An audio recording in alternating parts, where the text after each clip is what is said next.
Dear students, a very warm welcome to all of you in my today's lecture of Managerial Economics. In today's lecture, we will discuss upon the next topic, that is the profit maximization theory. जैसा कि previous lecture में हमने profit maximisation के concept को discuss किया था और इसके रिलेशन में हमने डिफरेंट टॉपिक्स डिस्कस करे थे, जैसे प्रॉफिट मैक्सिमाइजेशन के क्या क्या बेनिफिट्स हैं, क्या क्या इसके डिमेरिट्स हैं, क्या क्या इसके डिसएडवांटेजेस हैं। आज के लेक्चर में हम डिस्कस करेंगे कि प्रॉफिट मैक्सिमाइजेशन को प्रोपाउंड करने के लिए या इसको प्रॉपर्ली क्लैरिफाई करने के लिए क्या थ्योरी प्रोवाइड की गई थी। तो उस पर्टिकुलर थ्योरी को हम आज के लेक्चर में डिस्कस करेंगे।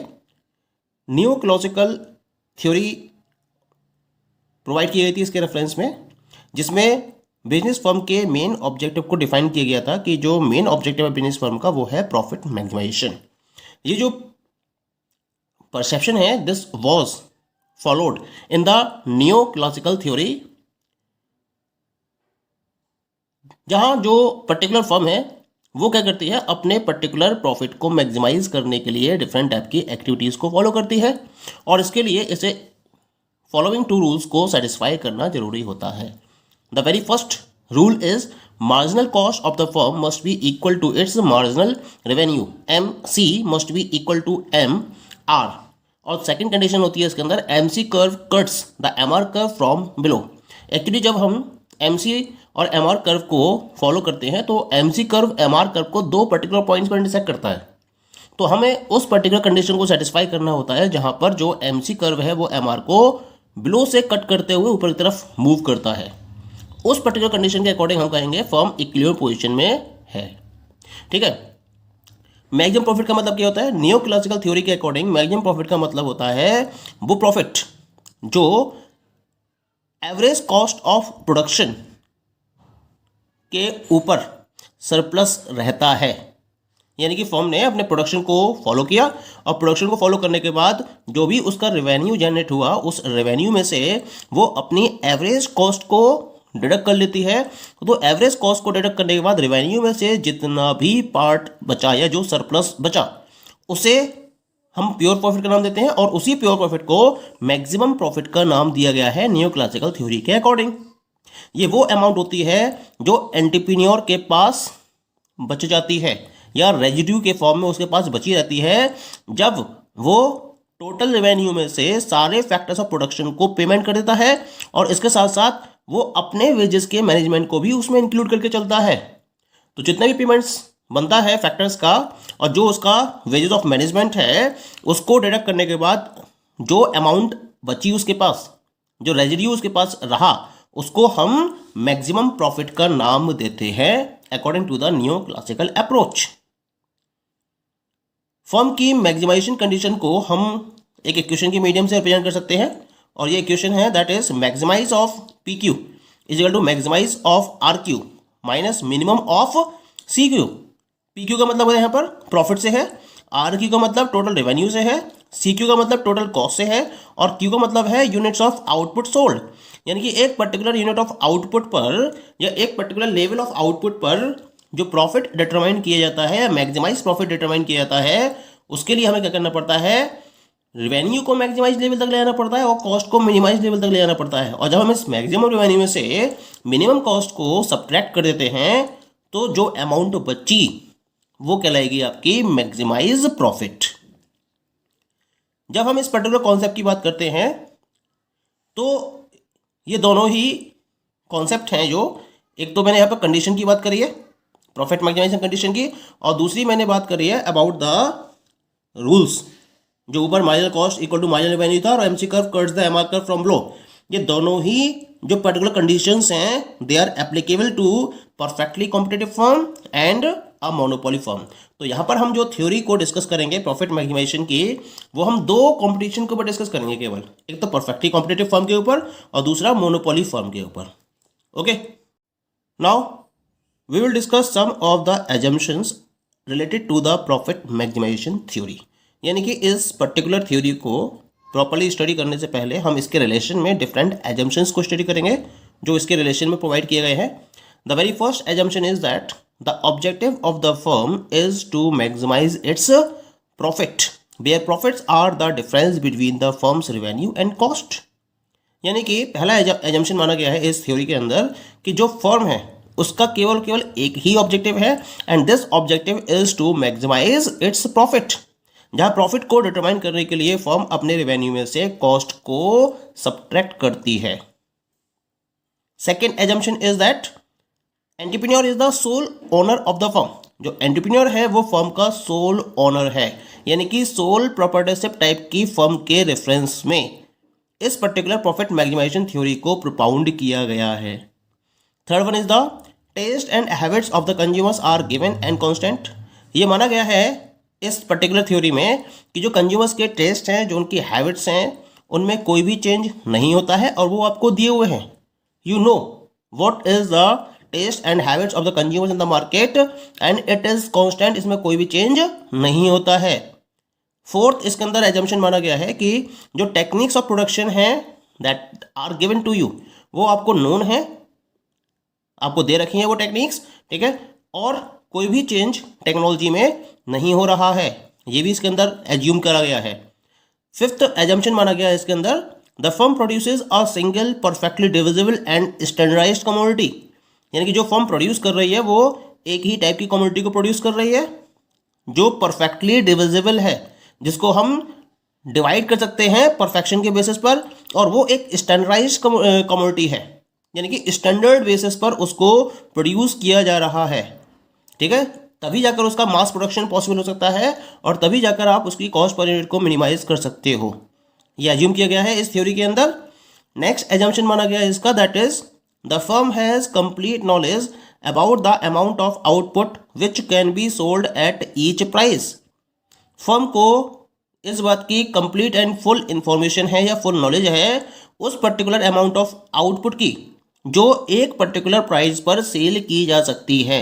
इसके रिगार्डिंग उसके पास कंप्लीट इंफॉर्मेशन पहले से ही अवेलेबल है कि अगर वो एक पर्टिकुलर प्राइस को डिसाइड करती है तो उस पर उसको कितना अमाउंट ऑफ आउटपुट प्रोड्यूस करना होगा, उसके रिगार्डिंग उसके पास कंप्लीट इंफॉर्मेशन है। ये भी इसके अंदर एज्यूम किया गया है।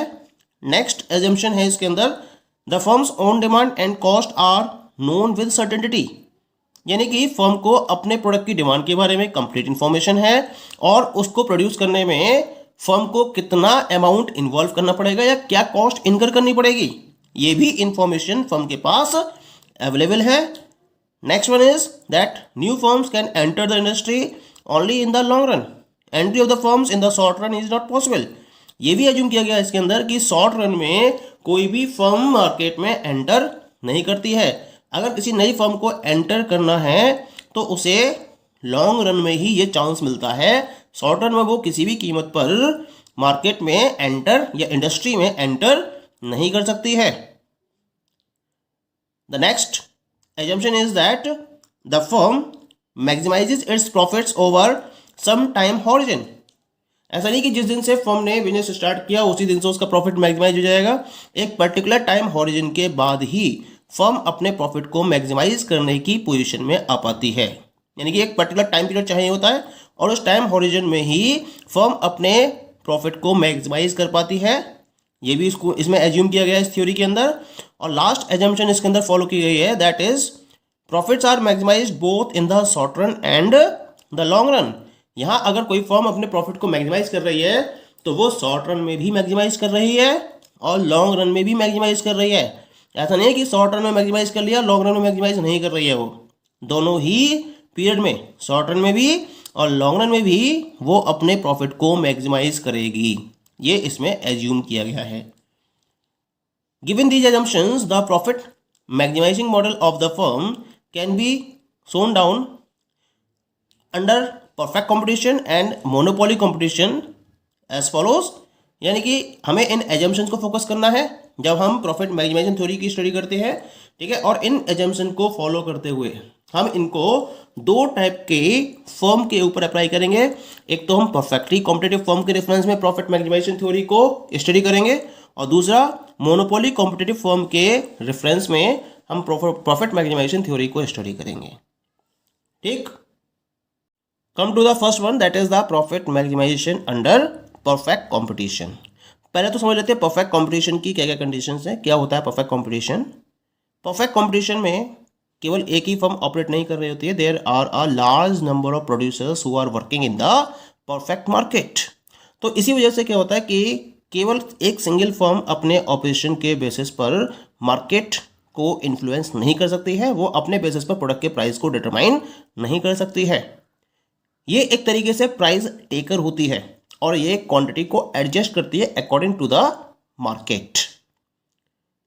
ये केवल डिसाइड कर सकती है कि मार्केट में उसे कितना आउटपुट सोल्ड करना है, जो कि मार्केट प्राइस उसको दे रखा होता है उस पर्टिकुलर प्राइस पर।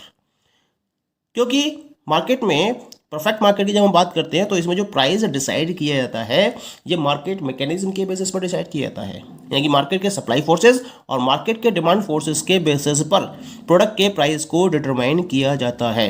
और जो फर्म है, जितनी भी फर्म्स हैं परफेक्ट मार्केट के अंदर, वो इसी पर्टिकुलर प्राइस पर अपने प्रोडक्ट को सेल करती हैं। इसका मतलब जितनी फर्म्स हैं मार्केट के अंदर वो क्या है, प्राइस टेकर। इसका मतलब अगर मैं सिंगल परफेक्टली कॉम्पिटिटिव फर्म की बात करूंगा तो ये मार्केट में एक प्राइस टेकर के बेसिस पर रोल प्ले करती है, यानी कि ये मार्केट मैकेनिज्म के बेसिस पर डिसाइड प्राइस के अकॉर्डिंग ही अपने प्रोडक्ट को सेल करेगी।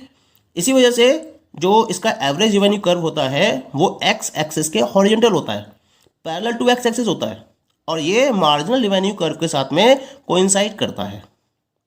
अब जब हम परफेक्टली कॉम्पिटिटिव फर्म की बात करते हैं तो कोई भी फर्म इक्विलिब्रियम में कब होगी, जब उसका पहली कंडीशन क्या है, मार्जिनल कॉस्ट मार्जिनल रेवेन्यू के बराबर होना चाहिए। और यहाँ हम क्या कह रहे हैं, जो मार्जिनल रेवेन्यू है वो एवरेज रेवेन्यू के बराबर होगा, प्राइस के बराबर होगा, ठीक है। और दूसरी कंडीशन होती है इसके अंदर that MC curve cuts the MR curve from below, तब ये कंडीशन सेटिस्फाइड होती है, ठीक है। Now the profit maximisation condition of a perfectly competitive firm can be represented graphically as follows, यानी कि अगर मैं ग्राफिकल बेसिस पर परफेक्टली कॉम्पिटिटिव फर्म की मैक्सिमाइजेशन प्रॉफिट की कंडीशन को रिप्रेजेंट करना चाहूँ तो ये कंडीशन कुछ इस तरह से होगी। यहाँ मैंने प्रॉपरली एक कर्व को रिप्रेजेंट किया है, ठीक है, जहाँ मैंने एक्स एक्सिस पर आउटपुट को रिप्रेजेंट किया है और वाई एक्सिस पर मैंने प्राइस रेवेन्यू और कॉस्ट को रिप्रेजेंट किया है, ठीक है। यहाँ मैंने एक एक्स एक्सिस के पैरेलल कर्व को रिप्रेजेंट किया है जो हमारा होता है एवरेज रेवेन्यू कर्व या मार्जिनल रेवेन्यू कर्व, क्योंकि यहाँ पर मार्केट मैकेनिज्म के बेसिस पर प्राइस को डिसाइड किया गया है and it is the price OP. तो जो फर्म है वो इसी पर्टिकुलर प्राइस पर अपने प्रोडक्ट को सेल करेगी, इसी वजह से यही क्या हो जाएगा, इसका एवरेज रेवेन्यू कर्व कहलाएगा और मार्जिनल रेवेन्यू कर्व इस पर क्या करेगा, कोइंसाइड करेगा। तो this is the average revenue curve and marginal revenue curve, ठीक है। This is the average cost curve of the firm, ये फर्म का एवरेज कॉस्ट कर्व दिखाई दे रहा है आपको, ठीक है। ये है मार्जिनल कॉस्ट कर्व फर्म का, ये मार्जिनल कॉस्ट कर्व क्या करेगा, एवरेज कॉस्ट कर्व के लोएस्ट पॉइंट से जाते हुए ये अबव चला जाएगा। अब यहाँ पर जो मार्जिनल कॉस्ट कर्व है ये एवरेज रेवेन्यू कर्व या मार्जिनल रेवेन्यू कर्व को 2 पॉइंट पर इंटरसेक्ट कर रहा है, एक तो है कर्व पॉइंट ए और दूसरा है पॉइंट बी। तो पहली कंडीशन तो दोनों ही पॉइंट पर सेटिस्फाइड हो रही है, यानी कि M C is equal to M R की कंडीशन ए पॉइंट पर भी सेटिस्फाइड है और बी पॉइंट पर भी सेटिस्फाइड है। अब हमें देखना है सेकंड कंडीशन किस पॉइंट पर सेटिस्फाइड होती है। सेकंड कंडीशन क्या है, M C curve cuts the M R curve from below.